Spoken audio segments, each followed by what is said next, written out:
थी श्री राम जी के विवाह की दावत। तो दोस्तों, जब सीता जी की सखियों ने श्री राम जी को अज और बर्द बताया, उसकी भी कहानी मैं आपको सुना रही हूँ। श्री सीता जी के विवाह के सारे क्रम, सारे नेक जो पूरे हुए, परीक्षण, परलाक्षण, पाणी ग्रहण, परिक्रमा, पंक्ति, सब कुछ पूरे होने के बाद सबसे अंत में क्या हुआ, जब श्री रामचरितमानस में वर्णन आता है कि भगवान शिव के विवाह में सबसे पहले खाना हुआ था, लगन का मुहूर्त बाद में निकला था। तो पाणी ग्रहण संस्कार बाद में, राम जी के विवाह में बाद में हुआ। इसका भी एक कारण था। देवता बहुत होशियार होते हैं। भगवान शिव के विवाह में उन्होंने देखा कि कन्या की माता ने दूल्हे को देखकर आरती की थाली, जल से भरा लोटा, कलश, दीपक आदि सब सामग्री दूल्हे के डर के मारे फेंक दिया और भाग गई। और बरातियों को यह डर हो गया कि यदि कन्या भी इसी तरह दूल्हे को देखकर विवाह से इनकार कर दिया तो हमारा क्या होगा, हमें कौन पूछेगा। शिव जी का विवाह हो या ना हो, हमें तो अपना काम करना है। पहले अपना काम बना लो, भोजन कर लो, बाद में इनकी ये जाने। इसलिए हिमाचल राजा के पास बरातियों ने ये संदेश भिजवाया था कि सबसे पहले भोजन होगा। हिमाचल राजा ने भी बरातियों की बात स्वीकार कर ली थी और सबसे पहले भोजन कराया था। जबकि राम जी के विवाह में पाणी ग्रहण संस्कार शादी के फेरों के बाद में हुआ। भोजन अवस्था में राजा जनक जी ने अनेक पकवान बनवाए, किंतु सबसे पहले दाल चावल की परोसागारी की गई। दाल चावल में गाय का सुगंधित घी परोसा गया। दाल चावल मिक्स करके खाए गए। जनक जी ने सबसे पहले दाल चावल क्यों परोसे? राजा महाराजाओं की बारात है, इसमें तो सबसे पहले विशेष व्यंजन की शुरुआत करना चाहिए था। अतः व्याख्या करते हैं कि इसका भी एक कारण था। जिस तरह दाल और चावल आपस में मिल जाते हैं, इन्हें मिलाकर खाया जाता है, उसी तरह दो परिवार आपस में घुल मिल जाएं, वर और वधू आपस में घुल मिल जाएं। घी स्नेह और प्रेम का सूचक होता है। घी रूपी प्रेम सदा जीवन में बना रहे। बस दाल चावल की प्रथम परोसागारी के पीछे जनक जी का यही उद्देश्य है। संत जी व्याख्या करते हैं कि आजकल परंपरा बदल चुकी है। कचौरी समोसे से शुरुआत होती है। कचौरी और समोसे को तोड़कर ही खाना पड़ता है, इसलिए रिश्ते भी अधिक समय नहीं चल पाते। कहीं 6 महीने, कहीं 2 साल और में टूट ही जाते हैं।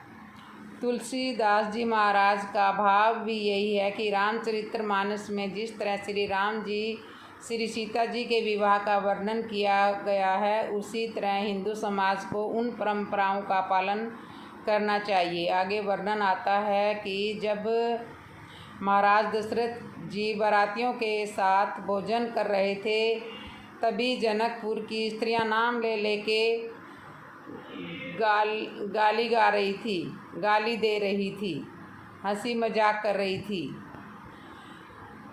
तब दशरथ जी ठहाका लगा के जोर जोर से हंस रहे थे बरातियों के साथ। अब यहाँ एक अद्भुत आश्चर्य की बात है कि महाराज दशरथ जी भोजन करते हुए भी ठहाका लगाकर हंसते हैं। ये दृश्य बड़ा अटपटा है। भोजन करते हुए मुस्कुरा देना एक अलग बात है, किंतु महाराज दशरथ जी जैसे महापुरुष ठहाका लगाकर सबके बीच में हंस रहे हैं, और यह भी भोजन करते हुए, और अकेले नहीं, सारे बरातियों के साथ में, उनके साथ जोर जोर से ठहाका लगाकर हंस रहे हैं। वो किस बात पे हंस रहे हैं, यह तो कोई सृष्टा वाली बात नहीं है। क्या कारण रहा होगा? कविता वाली रामायण में इसका वर्णन आता है। जनकपुर की स्त्रियां राम जी के रूप की शोभा सुंदरता का स्मरण करके शुद्ध बुद्ध खो देती है। गाली देते हुए दशरथ जी का नाम की जगह राजा जनक जी का नाम ले लेती है। मिथिला नरेश को गालियां दे देती है। इसलिए महाराज दशरथ जी और सारा बराती समाज ठहाके लगा कर जोर जोर से हंस रहा है, और सखियां गाली दे रही है। आज की बात सुनो सजनी, मंडवा में भयो एक कौतुक भारी। जीमन बैठे बराती सब जीमन बैठे बराती सब, तब नारी चढ़ी मिथिला ने रेस अटारी। श्री राम को रूप निहारती ही मोह गई सब गावनगारी। भूल गई अवदेश को और मिथिला नरेश को गाली दे रही है। इस तरह सखियाँ शुद्ध बुद्ध भूल कर गाली किसको देनी चाहिए और किसको दे रही, इसी तरह का व्यंग करते हुए जनकपुर के चारों भाइयों का विवाह संपन्न हुआ। क्रमशः सारे संस्कार पूर्ण हुए। इसके पश्चात जानकी जी की सखियों द्वारा दूल्हे सरकार को कोहबर भवन में ले जाने लगी। यहाँ जानकी जी की सखियाँ मंगल गीत गा रही हैं और गीतों में गाली और हास्य व्यंग कर रही है। श्री राम जी अपनी मर्यादित चाल से धीरे धीरे चल रहे हैं। सखियों ने एक गीत के द्वारा कटाक्ष किया, यह दूल्हे सरकार धीरे धीरे क्यों चल रहे हैं? यह तो ऐसे चल रहे हैं जैसे कोल्हू का बैल चलता है, धीरे चले जैसे कोल्हू का वरद है सखी। श्री राम जी का बड़ा सहज सरल स्वभाव है। जानकी जी की सखियों द्वारा इस तरह कहने पर राम जी को बुरा नहीं लगा। राम जी सखियों के स्वभाव को जानते हैं, धीरे से हंस कर रह गए। किंतु लक्ष्मण जी को यह बात बहुत बुरी लगी।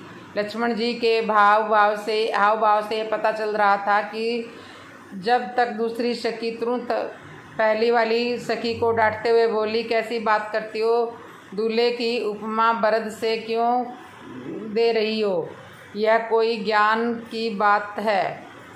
बरद से उपमा नहीं देनी चाहिए थी। जानती तो बरद तो बैल को कहते हैं। पहली सखी बोली, जानती हूँ, किंतु बैल तो वर की राशि होती है। एक सखी ने उत्तर दिया, एक राशि होने से क्या अर्थ है? बैल तो सरसों की घानी पीड़ता है, चक्कर लगाता है।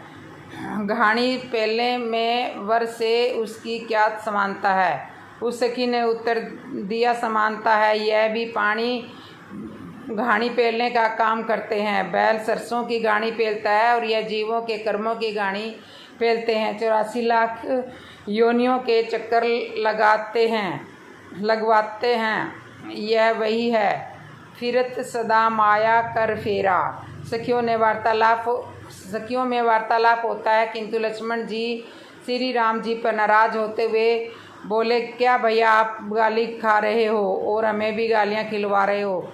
धीरे धीरे क्यों चल रहे हो? जरा जल्दी जल्दी चलो। श्री राम जी ने धीरे से कहा, लक्ष्मण धीरे चले या जल्दी चले, गालियाँ तो हम दोनों स्थिति में खानी ही पड़ेगी।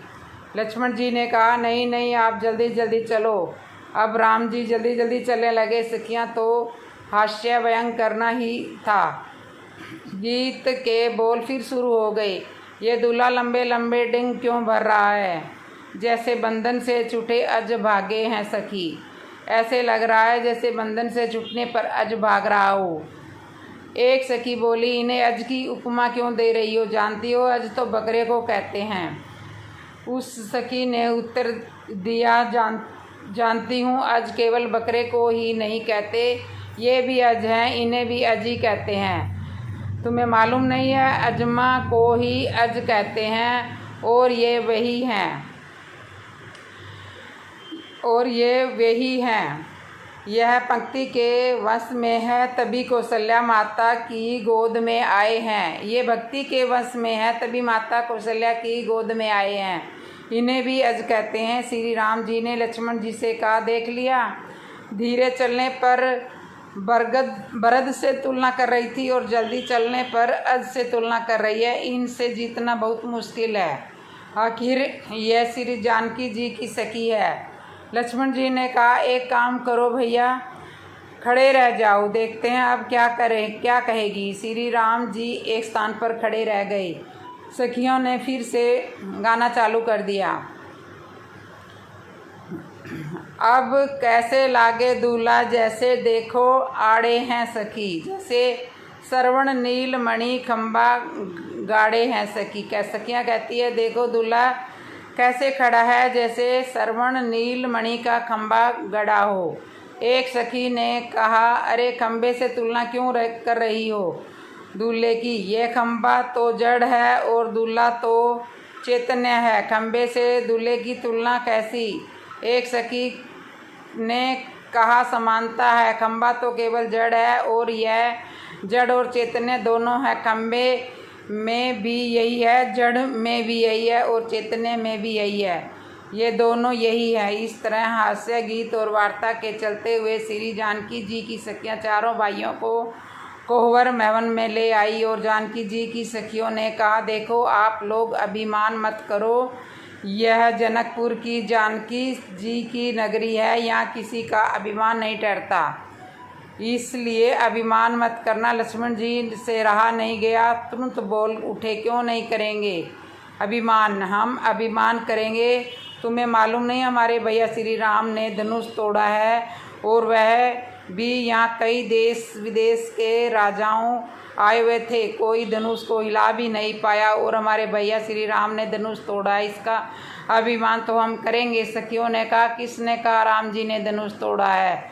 और किसी से मत कहना, कोई एक गवाह तो बता दो जिसने इन्हें धनुष तोड़ते हुए देखा हो। मित्रों, यह प्रसंग यही एक ऐसे आगे प्रसंग बहुत ही सुंदर है। इससे आगे का प्रसंग हम अगली वीडियो में बताएंगे। और अब हम वीडियो का अंत करते हैं। इसके लिए मेरे चैनल को करना सब्सक्राइब, लाइक और कमेंट में जय श्री राम ज़रूर लिखना और वीडियो को शेयर भी ज़रूर किया करो। बोलो जय श्री राम। आज मैं आपको जहाँ पर सीता धरती में समाई थी उस जगह की कहानी सुना रही हूँ, सुनना सभी ध्यान से। इस स्थान को सीतागढ़ी कहते हैं, सीता समाहित स्थल। और मेरे चैनल में आपका स्वागत करती हूँ, सब लोगों को इसकी यात्रा करवाती हूँ कि सीता माता कहाँ पर धरती के अंदर समाहित हुई थी। सीतागढ़ी की अगर बात करें तो सीतागढ़ी को अकाल धरती भी कहा जाता है। अपने ऊपर लाछन लगने के बाद धरती की वनवास काल के दूसरे जो हैं कठिन वनवास काल के समय में मैंने सीता माँ के महर्षि वाल्मीकि आश्रम में जो अपने दिन गुजरा रहे थे, महर्षि वाल्मीकि आश्रम की यहाँ पर जो है भगवान ने राम के दोनों पुत्रों यानी लव और कुछ का जन्म हुआ था। हनुमान जी कुछ के द्वारा बंधक बनाया गए थे और इस वक्त सीतागढ़ी में मौजूद है। अभी आप लोगों को मैं सीतागढ़ी के दर्शन के बारे में बात करवाती हूँ और सीतागढ़ी की सब बातें बताती हूँ। यह हनुमान जी गढ़ी की 108 फीट की विशाल के धरती है। आप लोगों की लेना करते हुए